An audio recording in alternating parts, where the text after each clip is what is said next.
Rajesh sir, आपसे ज़रा हम समझना चाहेंगे आईडीएफसी फर्स्ट बैंक को लेकर के आपका नज़रिया क्या है? यहाँ पर जो रेट को लेकर के खबर आई थी, आपको लग रहा है कि उसका प्रेशर अभी भी जो है वो बना हुआ है एंड ये हमें और कितना ज़्यादा आगे दिखेगा?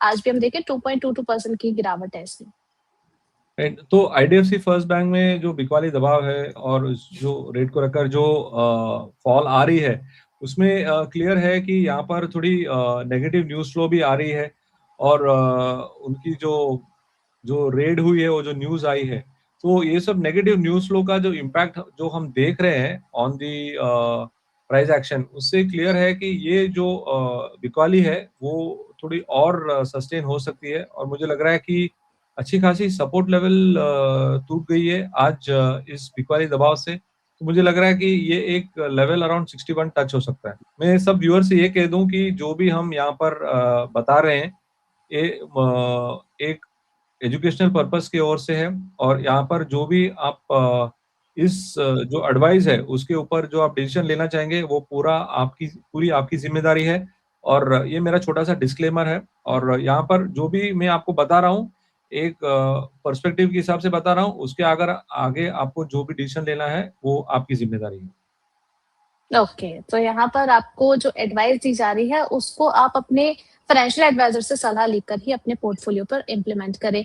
अविनाश सर, आपसे भी समझना चाहेंगे आईडीएफसी फर्स्ट बैंक की खबर के बाद आप किस तरीके से देख रहे हैं इसे एंड आईडीएफसी बैंक आपको कैसा लगता है एंड लॉन्ग टर्म स्टोरी के लिए आईडीएफसी पर आपका क्या नजरिया है?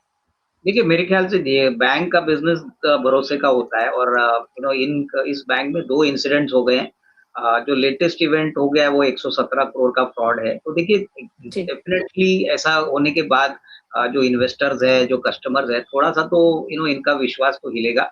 मेरे ख्याल से चौथी तिमाही इम्पोर्टेंट रहेगी क्योंकि जो भी प्रोविज़निंग करनी है, वो आपको चौथे तिमाही में ये फ्रॉड और ये जो पहले का मामला है चंडीगढ़ ब्रांच में जो हुआ था, उसका प्रोविज़निंग होगा। उसके बाद हमको देखना पड़ेगा कि ऐसे इवेंट्स बाद में वापस ना हो क्योंकि देखिए ये दूसरा इवेंट टोटली अनएक्सपेक्टेड था, तो उसलिए जी। शेयर आज चल नहीं रहा है। प्लस मुझे लगता है कि कहीं न कहीं अप्रैल के बाद अगर hopefully business back to normal होता है, इसमें कोई नेगेटिव सरप्राइज़ेज़ नहीं आते, तो डेफिनिटली लॉन्ग टर्म ट्रैजेक्टरी तो अच्छी है क्योंकि देखिए इस बैंक का कासा 50% है, नेट इंटरेस्ट मार्जिन करीबन 4% है, तो बैंक अच्छी तरह से वेल मैनेज्ड है। ओनली थिंग क्या है कि मार्केट नहीं चाहेगा कि ऐसा कोई नेगेटिव सरप्राइज़ ना आए।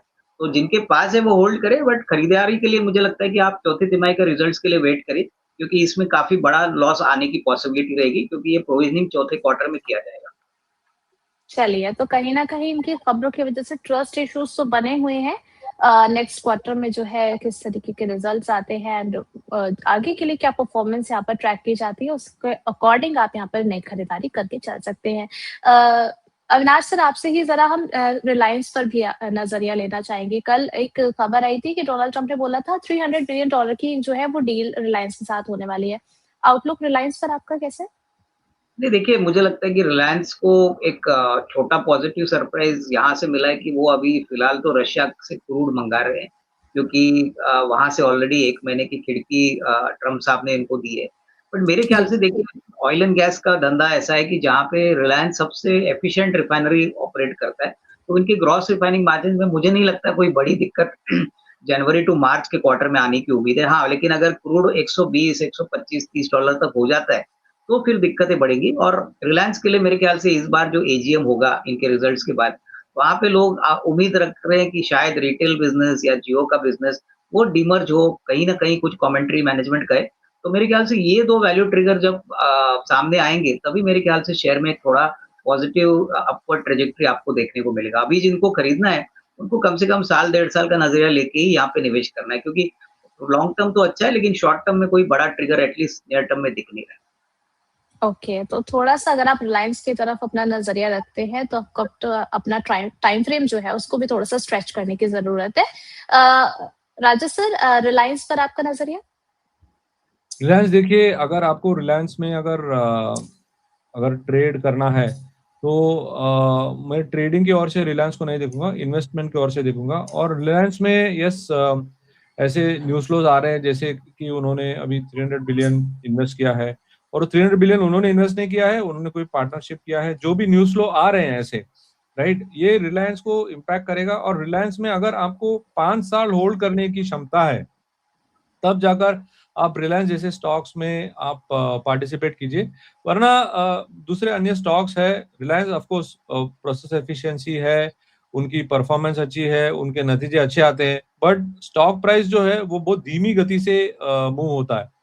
तो अगर आपको रिलायंस में निवेश करके पैसा बनाना हो तो आपको एक एटलीस्ट एक 4 से 5 साल की टाइम फ्रेम का, एक होल्डिंग पीरियड का, एक मेंटल कैपेसिटी होना चाहिए, तब जाकर आप रिलायंस में आप ट्रेड करेंगे तो आपके लिए फायदेमंद होगा। क्योंकि रिलायंस हर एक भाव में अच्छा है निवेश करने के लिए, बट नॉट फॉर ट्रेडिंग।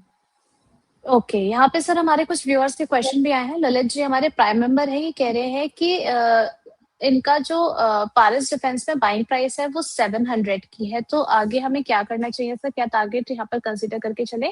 अभी 664 पे चला है राजा सर, 2.44% की गिरावट आज भी है, तो फिर क्या करना है इसमें? अभी होल्ड करके चल सकते हैं इसको? फिलहाल डिफेंस स्पेस में बाकी मार्केटों के साथ बिकवाली दबाव जरूर है, बट लेकिन ये मानकर चल रहा हूँ कि मैंने स्टार्टिंग में भी कहा था कि defence sector, PSU banks, metals और फार्मा, तो ये 4 सेक्टर में मेरे रेडार में है। अगर आपको खरीदारी करनी है तो इसमें जो अच्छे स्टॉक्स है उसमें जो भी बिकवाली दबाव आती है, तो अगर वहां से वो दोबारा एक रिवाइवल देंगे तो उन स्टॉक में आपको ट्रेड या निवेश करना चाहिए। पारस डिफेंस की बात है कि ये थोड़े हफ्तों से एक कंसोलिडेशन दौर से गुजर रहा है, तो मुझे लग रहा है कि आगे वाले दिनों में अगर ये एक अराउंड 810 लेवल क्रॉस कर जाए तो इसमें अच्छी रणनीति देखने मिलेगी। चलिए ठीक है। अविनाश सर आपसे भी हम ज़रा समझना चाहेंगे कि बजट के बाद में तो चलिए डिफेंस के स्टॉक्स ने थोड़ा-सा लोगों को परेशान भी किया था। अभी वॉर सिचुएशन में जो है एक अच्छा हमने अपसाइड आते हुए देखा था पारस डिफेंस में भी। कौन-कौन से ऐसे स्टॉक्स सर आप समझते हैं जो कि पोर्टफोलियो में होने ही चाहिए? नहीं, मेरे ख्याल से देखिए गर्मियों का सीज़न है, तो लोग कोल्ड ड्रिंक पीना छोड़ेंगे नहीं। तो वरुण बेवरेजेस मुझे लगता है कि काफ़ी अच्छा परफ़ॉर्मेंस दिखाने का पोटेंशियल रखता है, क्योंकि देखिए पिछले साल ठंड ज़्यादा थी, बारिश ज़्यादा थी, तो इनका सीज़न थोड़ा इफ़ेक्ट हो गया। और दूसरा मैं कहूँगा कि जो हॉस्पिटल वाले जो स्टॉक्स हैं, जैसे अपोलो हॉस्पिटल है, यथार्थ हॉस्पिटल है, देखिए इनका बिज़नेस तो वॉर से कोई इम्पैक्ट रखता नहीं है, क्योंकि इनके लिए it will be business as usual. उसके बाद आप अगर ऑटो सेक्टर की बात करें, तो मुझे लगता है कि देखिए महिंद्रा है, अशोक लेलैंड है, उसके बाद टू व्हीलर में हीरो मोटोकॉर्प है, तो ये सेक स्टॉक्स काफ़ी स्ट्रॉन्ग है। टेलविंड्स भी काफ़ी अच्छे हैं, तो ऐसे स्टॉक्स में आप एसआईपी करिए। बाज़ार में किसी को भी पता नहीं कि कितना नीचे बाज़ार जाएगा, तो उस पॉइंट ऑफ व्यू से पूरा कैपिटल एक साथ एलोकेट मत करिए, थोड़ा-थोड़ा टुकड़ों में खरीदिए। और मुझे लगता है कि जैसे ही वॉर खत्म होने के सिग्नल आएँगे, आपको ये सारे स्टॉक्स में एक अच्छा रिबाउंड देखने को मिलेगा। अगला साल तो इनके लिए अच्छा रहेगा ही, बट इमीडिएटली मेरे ख्याल से बाउंस बैक भी काफ़ी अच्छा होना चाहिए। चलिए, तो यहाँ पर हमारे व्यूअर्स को कई सारे ऑप्शंस मिल गए कि देखिए आने वाली गर्मी का मौसम जो है, अगर आप खरीदारी करने निकल रहे हैं अपने लिए, तो अच्छे स्टॉक्स भी खरीद करके अपने पोर्टफोलियो में रख सकते हैं। राजा सर, यहाँ पर हमारी एक प्राइम मेंबर विनीता जी हैं, इनका भी एक सवाल आया है वोल्टास को लेकर के 1500 की इनकी बाइंग है सर, तो क्या होल्ड करके चलना है या फिर एवरेज कर सकते हैं? अगर 1500 की बाइंग है तो आप इसे होल्ड कीजिए, क्योंकि मुझे लग रहा है कि यस बिकवाली दबाव जरूर है, और करंट लेवल्स पर मुझे लग रहा है कि एक अच्छी अपॉर्चुनिटी है। अगर आपके पास कैपिटल हो तो आप यहाँ पर ऐड भी कर सकते हैं, क्योंकि ओवरऑल इसका सेटअप अच्छा है। और ये जो करंट समर वेव जो चल रहा है इंडिया में, उसमें वोल्टास, ब्लू स्टार, ये सारे कंपनीज अच्छे परफॉर्म करने की एक पॉसिबिलिटी है। ओके, तो यहाँ पर इन पर भी आप फ़ोकस करके चल सकते हैं। अविनाश सर, आपसे भी हम ज़रा समझना चाहेंगे, यहाँ पर आपने बोला था कि लोग जो है अब कोल्ड ड्रिंक वगैरह तो पीना देखिए अब कम करेंगे नहीं, अब तो मौसम बढ़ गया, अब तो मुझे लग रहा है मौसम से पहले ही जो है गर्मी भी अपना असर दिखाना शुरू कर चुकी है और मार्केट पर भी हमें इसका असर दिख रहा है। एक तरफ हम देख रहे हैं कि गैस सिलेंडर महँगा हो गया, तो चाय की टपरी के प्राइसेज़ भी बढ़ गए हैं एंड सेकंड थिंग इज़ कि कोल्ड ड्रिंक और इन सब की बिकवाली भी तेज़ है। ऐसे में हमने देखा बहुत सारी ऐसी एसी बनाने वाली कंपनीज़ हैं, उनके शेयर्स में भी अच्छा खासा जंप आते हुए देखा। राजू सर ने भी यहाँ पर मेंशन किया था। ब्लू स्टार है, वोल्टास है। कौन-कौन से ऐसे सर शेयर्स हैं जिनको हम शॉर्ट टर्म के लिए फिलहाल खरीद सकते हैं इनमें से? देखिए, मेरे ख्याल से जो गर्मियों का सीज़न वाली कंपनियाँ उसमें एसी तो आएगा, एसी, कूलर वाली कंपनीज़ आएगी। जो कंपनीज़ एयर कंडीशनिंग कंपनीज़ को भी आउटसोर्स करती है, वो भी इम्प्रूव होगी, जैसे कि अंबर एंटरप्राइजेज़ है। तो मुझे लगता जी। है कि देखिए अप्रैल टू जून का क्वार्टर के बाद ही मेरे ख्याल से थोड़ा-सा एक अपसाइड पोटेंशियल देखने को मिलेगा, क्योंकि पहले तो हो सकता है कि तब तक वॉर खत्म हुआ होगा। दूसरी बात मेरे ख्याल से अप्रैल टू जून के क्वार्टर में ही आपको ये नंबर्स फैक्टर इन देखने को मिलेगी, क्योंकि जनवरी टू मार्च का सीजन में मुझे नहीं लगता है कोई बड़ी अपसाइड आएगी, क्योंकि अभी तो पूरा फाइनेंशियल ईयर खत्म नहीं हो चुका है। बट कहीं ना कहीं अप्रैल टू जून के बाद मान के चलिए जुलाई अगस्त तक कोई 3-4 महीने का भी व्यू लेके काम करता है, तो ये एक सेफ बेट हो सकता है, क्योंकि सारा मार्केट जानता है कि ये साल एसी कंपनीज के लिए बहुत ही अच्छा होगा, बिकॉज वॉल्यूम ग्रोथ बहुत तेजी से बढ़ा है। और कहीं ना कहीं देखिए डोमेस्टिक वाला सेक्टर है, तो उसमें और भी एक अच्छा पॉजिटिव बात है कि इनका कोई लेना देना नहीं है क्रूड ऑयल के प्राइस, तो वो जी। डेफिनेटली एक बड़ा डिमांड ट्रिगर है।